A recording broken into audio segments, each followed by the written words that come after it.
साथियों नमस्कार, आप सभी का स्वागत है।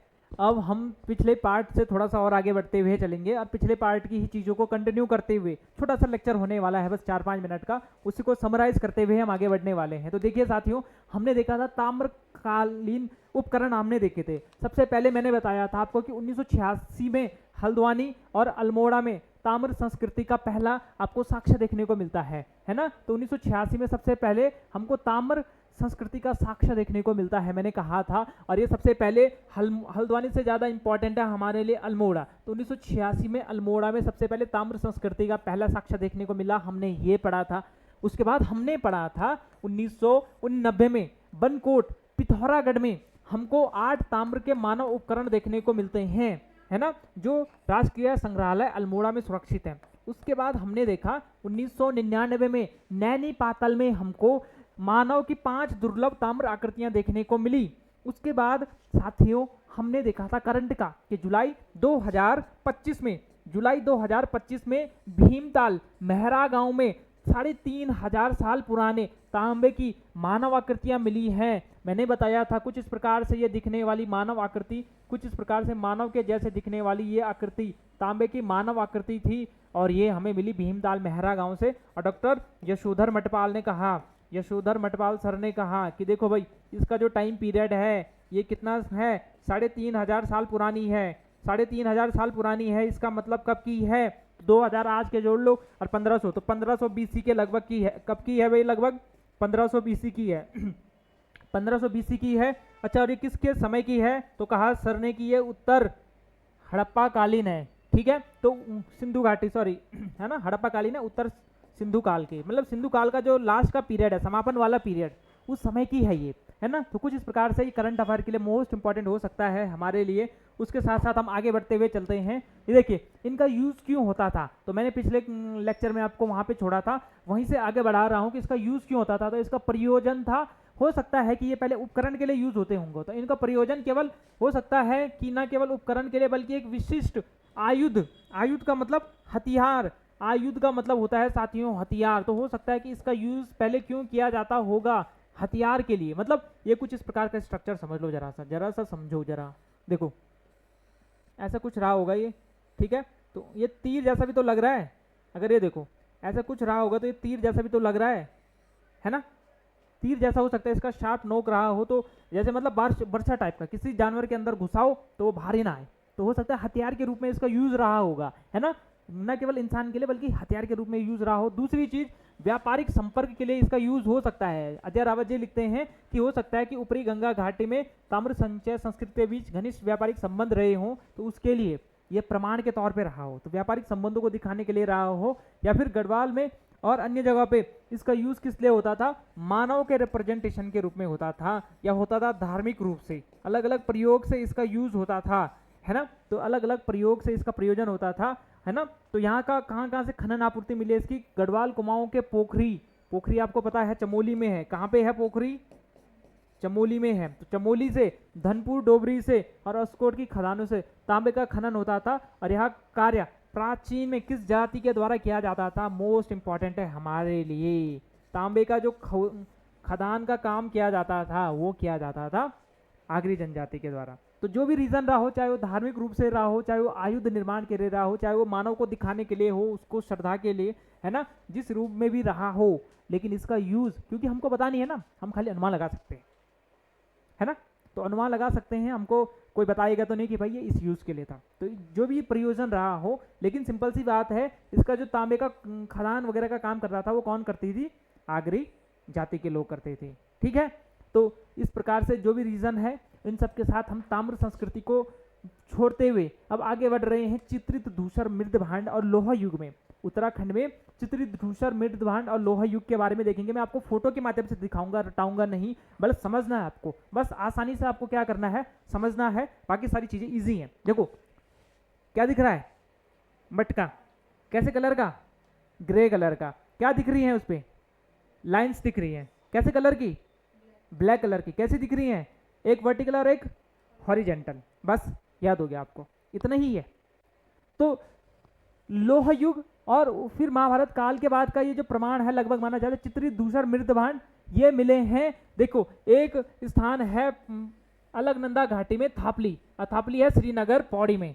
तो एक जगह से तो मिले हैं पौड़ी थापली से। तो पूछेगा कि जो ये इस प्रमाण है, ये जो स्लेटी कलर के, जो ग्रे कलर के आपको चित्रित धूसर मृद भांड मिलते हैं, देखो क्या चित्रित धूसर मृद भांड, ठीक है। तो इनका नाम ही इसके कारण है चित्रित है, क्योंकि चित्र बने हुए हैं, धूसर है क्योंकि धूसर कलर है, अब मृद भांड है यानी कि मिट्टी का बर्तन है। हर शब्द का मतलब है, चित्रित है क्योंकि चित्र है, धूसर है क्योंकि धूसर कलर का है, और मृद भांड क्योंकि मिट्टी का बर्तन है। इस कारण से इसका नाम चित्रित धूसर मृद भांड पड़ा। ये हमको मिले हैं पहले नंबर पे थापली श्रीनगर पौड़ी से। दूसरा मिला है यमुना घाटी में पुरोला से उत्तरकाशी में। अगर मैं उत्तराखंड का मैप बनाऊं तो उत्तराखंड में एक यहाँ पे मिला है उत्तरकाशी में यमुना घाटी से, दूसरा मिला है श्रीनगर से थापली से। दो जगह से आपको चित्रित धूसर मृद भांड मिले। मोस्ट इंपॉर्टेंट अजय रावत जी लिखते हैं, और इनकी विशेषता क्या है तो मैंने वही बता दिया सारा।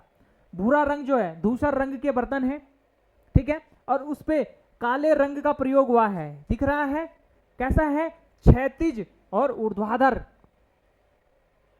ठीक है साथियों, जो क्षैतिज और ऊर्ध्वाधर रेखाओं की चित्रकारी की गई है, तो ये चित्रित धूसर मृद भांड है उत्तराखंड के।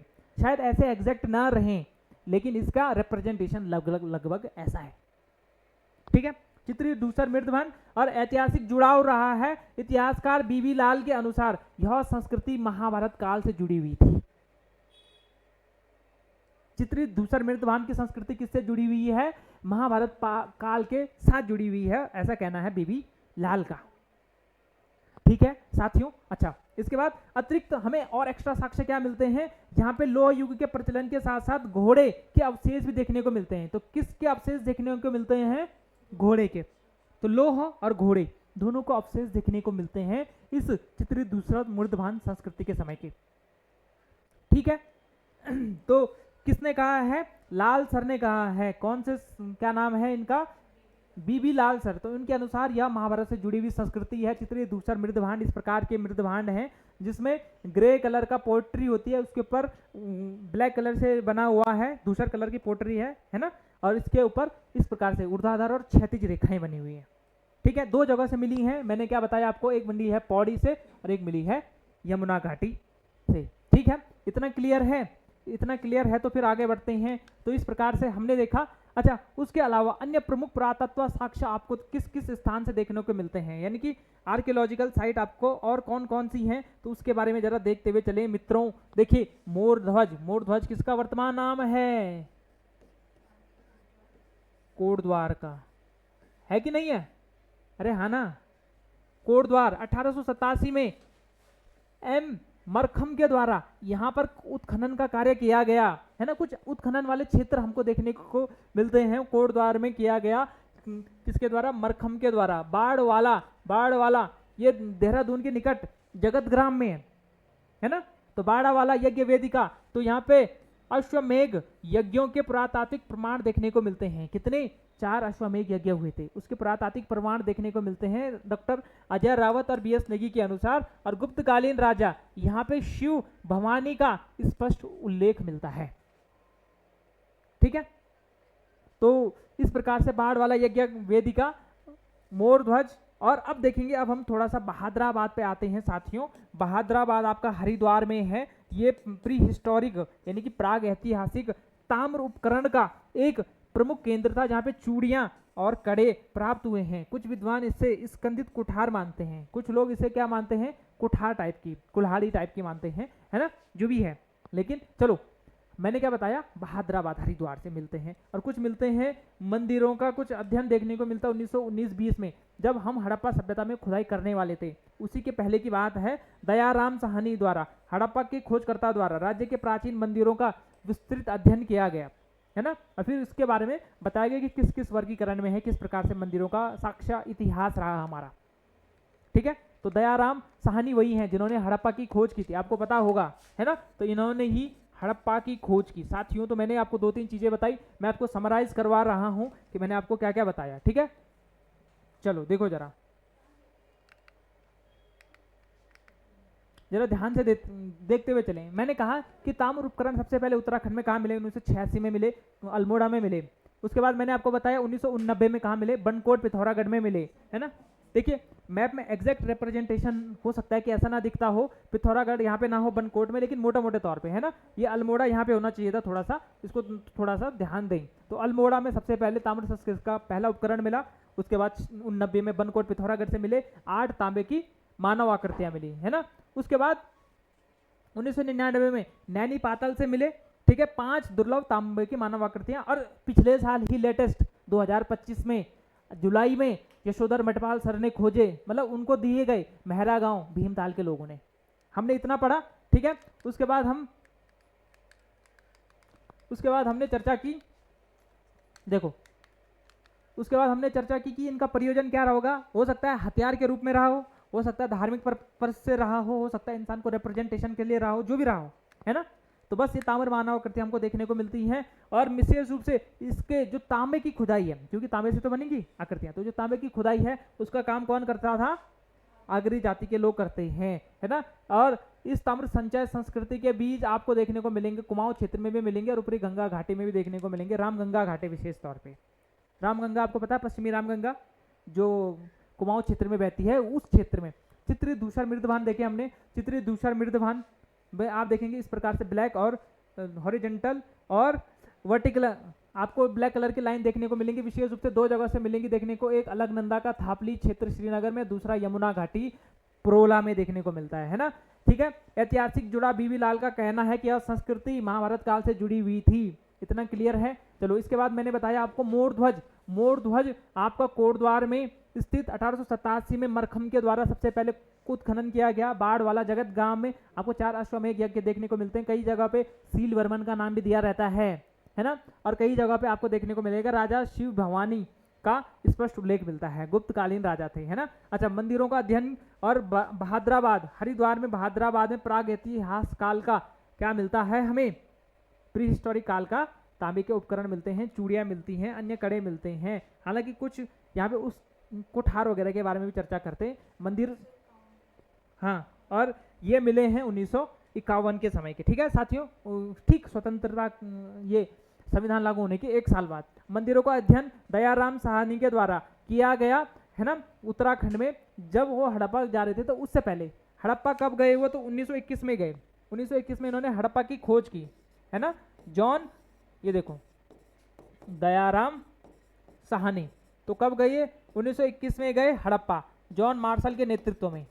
लेकिन उससे पहले उन्होंने उत्तराखंड में खोज की। तो जॉन मार्शल के नेतृत्व में हड़प्पा जाने से पहले इन्होंने कहाँ पे खोज की, उत्तराखंड में मंदिरों के बारे में स्टडी की और बताया कि मंदिर किस किस प्रकार से किस पैटर्न में बने हुए थे। हमारे लिए ये इंपॉर्टेंट है, बस ठीक है, इतना क्लियर है साथियों। तो ये सारी चीजें हैं, ये जो 3 चीजें हमने पढ़ी उसी का कंक्लूजन है, ठीक है। और मैं आपको अगर माइंड मैप बताऊं तो माइंड मैप से थोड़ा सा और चीजें क्लियर होती हुई दिखेंगी आपको। देखो माइंड मैप में देखें जरा चीजों को, तो बस उसी चीज को हम समराइज कर रहे हैं और माइंड मैप में देखने का प्रयास करेंगे कि किस प्रकार से ये चीजें हमारे लिए इंपॉर्टेंट थी। और उसके बाद फिर हम इसके आज के इस टॉपिक को एंड कर देंगे, ठीक है साथियों। तो सबसे पहले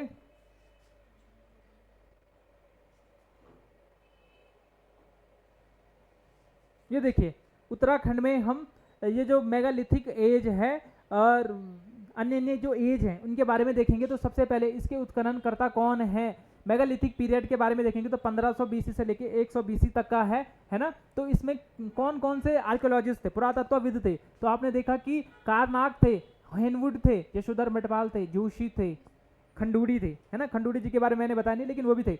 हमने क्या किया, खोज की, प्रमुख खोज। तो हमको कप मार्क मिले, यानी कि ओखलियां मिली, है ना।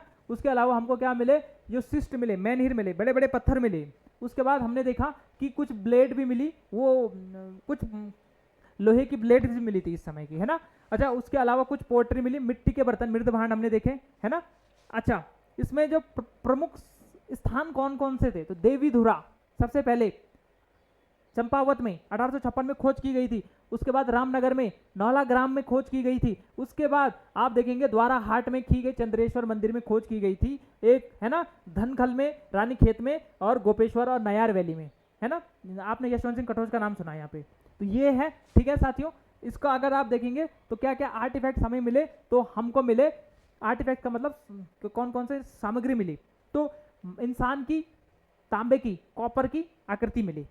साथ में हमको क्या मिले, साथ हरिद्वार के हैदराबाद से देखे हमने बैंगल्स, चूड़ियाँ मिली है ना, साथ में ये अंगूठियाँ मिली और कुछ कुठार भी मिले, हस्त कुठार, तो कुछ एक्सेस मिले यानी कि कुठार मिले। अच्छा, हमारे लिए क्या क्या फाइंडिंग है, बनकोट से हमने देखा था, पिथौरागढ़ के बनकोट से 8 मानव की ताम्र आकृतियां मिली थी जो हमने देखा था। साथ में हमने देखा था बहादुराबाद हरिद्वार से भी कुछ तांबे के उपकरण देखने को मिले थे, है ना। हमने देखा था अल्मोड़ा में 1986 में डिस्कवरी हुई थी, है ना, और अल्मोड़ा में हमने देखा था किस प्रकार से सबसे पहले तांबे की खुदाई की यहाँ पे प्रमाण देखने को मिलते हैं। उसके बाद हमने नैनीताल में देखा था 1999 में खोज हुई थी, है ना। और उसके बाद हमने 5 तांबे की मानव आकृति यहाँ से देखी थी। उसके बाद हमने देखा था मेहरा गांव में पिछले साल 3-3.5 साल पुराना अवशेष देखने को मिला। तो देखिए साथियों, ये माइंड मैप आपको रिवीजन करने में हेल्प करेगा, इसको आप डाउनलोड कर लेंगे, ठीक है। माइनिंग बैकग्राउंड, इसको खोदने का काम कौन करता था, तो आगरी जनजाति के लोगों के द्वारा किया जाता था, आगरी जाति नहीं जनजाति के लोगों के द्वारा, है ना। माइंड कहाँ कहाँ पे हैं, इसकी पोखरी में मिलती है, धनपुर अस्कोट में मिलती है। पोखरी, धनपुर, अस्कोट अलग अलग जगह है उत्तराखंड में। पोखरी चमोली में है, धनकोट अलग जगह है, अस्कोट आपका पिथौरागढ़ में है ना। इसका महत्व और ये सारी चीजें हमारे लिए, है ना, कौन कौन सी साइट है, थापली है, पुरोला वगैरह है, ठीक है। अच्छा, अदर आर्कियोलॉजिकल साइट हमने देखी थी जगत गांव, अभी आपने देखा था अश्वमेध यज्ञ के बारे में देखने को मिला था। साथ में हरिपुर देहरादून में है और मोरध्वज कोटद्वार में भी 1887 में खोज की गई थी। तो इतनी सारी चीज़ों को हमने जब समराइज किया तो इस प्रकार से आपका माइंड मैप काम करता है कि कौन कौन सी चीज़ें हमारे लिए इंपॉर्टेंट है, ठीक है साथियों। मैं इस क्लास को यहीं पे समराइज कर रहा हूँ, फिर दूसरी क्लास में हम अब यहाँ से इतिहास बहुत ज़्यादा इंटरेस्टिंग होना शुरू होता जाएगा। जिस प्रकार से मतलब ये समझो कि इस इतिहास का ये बोरिंग सेक्शन है, धीरे धीरे धीरे धीरे धीरे ये बोरियत खत्म होती जाएगी और इंटरेस्ट का लेवल बढ़ता जाएगा। उसी इतिहास को हम पढ़ते जाएंगे धीरे धीरे आगे, ठीक है। तो आज के बाद हम धीरे धीरे और इंटरेस्ट के साथ इतिहास को और ज़्यादा इंजॉय करते हुए पढ़ेंगे, ठीक है साथियों। तो आज की क्लास को यहीं पे एंड कर रहे हैं, फिर आपको अगली क्लास में मिलेंगे। तब तक के लिए पढ़ते रहिएगा, बढ़ते रहिए।